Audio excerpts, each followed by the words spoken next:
In this video, I'm going to show you exactly why people dumber than you are making more money than you. And I'll cover the 3 main reasons and then teach you how to get out of it definitively. I only thought of making this video because I saw that legendary video of Charlie Munger, Warren Buffett's best friend and vice chairman of Berkshire Hathaway, saying he made more money than Albert Einstein. Why was Albert Einstein poorer than I was? And as smart as Charlie is, well, Einstein was one of the greatest geniuses in history. And you must see some celebrities and think, how is this person rich and I'm not? I understand, but I don't think this is healthy or right. In fact, comparing yourself and focusing on other people's lives will only hinder you from becoming rich. Well, don't forget to sign up to be part of our community of cousins. Let's dive in. So, the first reason is the Dunning-Kruger effect. Let's talk about Paris Hilton. For years, people laughed at her. They saw her as just another rich girl, famous for being famous. All looks, no brains. But Paris herself revealed in Cosmopolitan UK that the high-pitched voice, the clueless attitude, the dumb blonde routine was all a calculated persona. And why did she do it? Because she understood something that most smart people still don't. People pay attention to what they underestimate. By playing the fool, she became a meme, a talking point, a headline,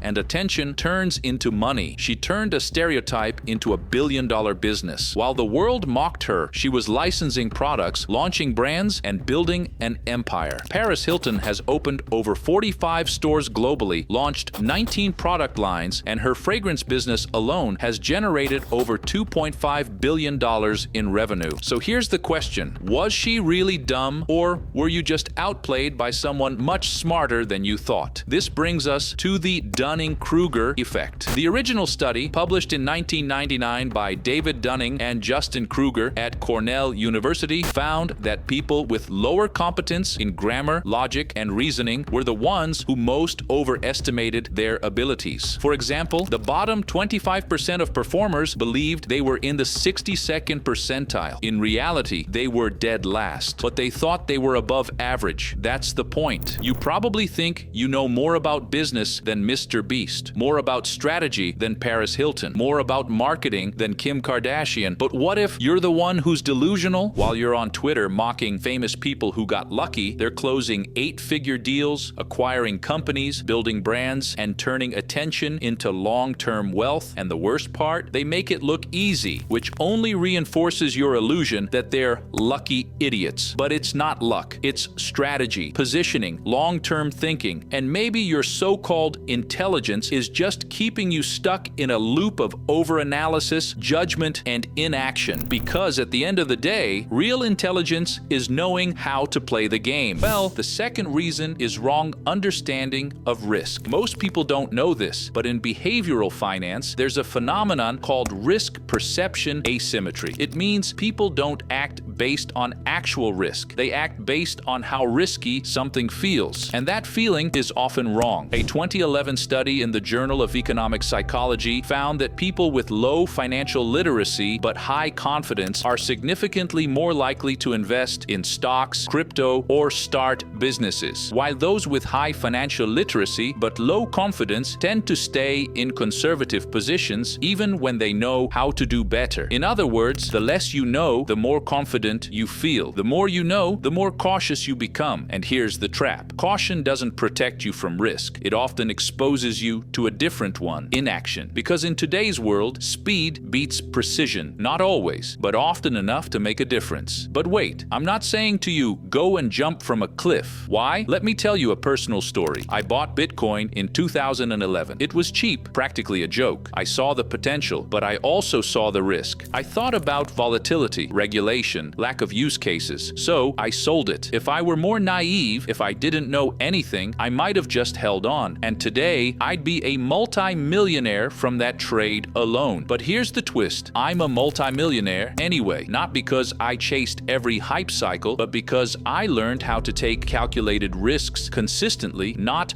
random shots in the dark. I also guarantee you that my wealth is more solid than that of many people who only got rich by buying crypto. And by the way, you can copy my formula. It's not a shot in the dark, and it's been working since the beginning of time. But why am I talking about it? There's what you rarely see: failure. Failure is silent. No one's posting on Instagram that they lost everything on a meme coin. No YouTuber goes viral for losing their life savings on a startup that never launched. Why? Because the losers go quiet. You never hear their stories. The only ones who speak up are the survivors, the lottery winners, the few who made reckless bets that happened to work. And because you only hear about them, you start thinking, maybe I'm too conservative. Maybe I missed the boat because I was too smart. This is really important because I don't want you to come out this video thinking, OMG, I need to search for the next Bitcoin and everything. No, stop. Major part of the guys who made insane money with crypto are actually lucky. They could have lost everything, just like a lot of guys in the past who bet all their money on super risky things. So what's the real takeaway here? You don't understand anything about risk, much less the guy who happened to make the right bet at the right time. It's not that you should be reckless, and it's definitely not that you should chase the next Bitcoin. It's that you need to stop mistaking caution for intelligence and risk for recklessness, because not taking action can be just as dangerous as taking the wrong one. The goal isn't to play the lottery. The goal is to build wealth with clarity, consistency, and courage. Yes, you should understand risk. Yes, you should educate yourself. But once you do, you need to act. The market doesn't reward knowledge, it rewards action. The third reason is simple. You're afraid to look stupid. You don't start the business. You don't launch the product. You don't post the content because deep down, you'd rather look smart and stay stuck than risk embarrassment and actually grow. But here's what research says. A study from the University of California found that fear of negative evaluation is one of the biggest predictors of inaction in entrepreneurs, even more than lack of funding or knowledge.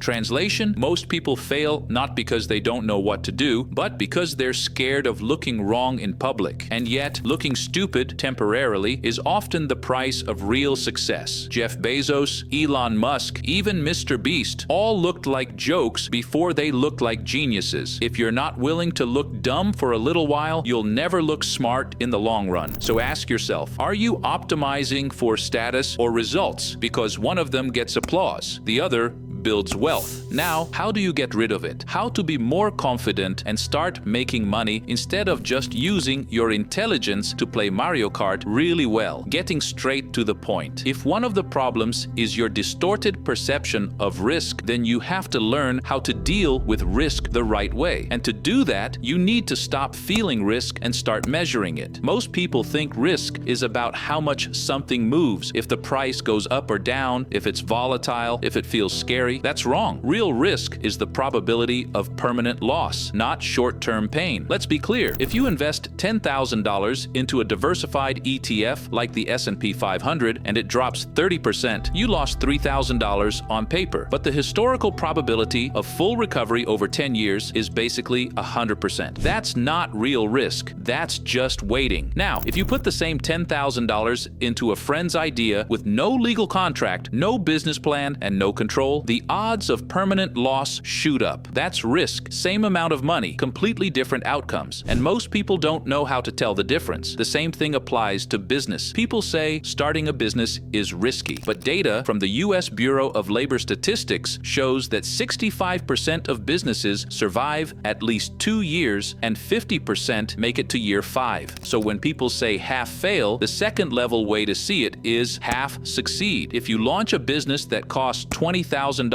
to start and has a 50% chance of making $50,000 a year, that's a positive expected value. Even if 2 fail, the one that works can pay for all of them and more. And if you are smart, study the business before getting into it and know what you are doing, you are already ahead of most people. Many people start a business out of desperation without knowing anything. This is why smart investors think in terms of expected value, not fear. What's the expected return of an action adjusted for probability? If there's a 60% chance you'll make $10,000 and a 40% chance you'll lose $5,000, the expected value of that decision is positive. It's worth doing even if it still feels risky.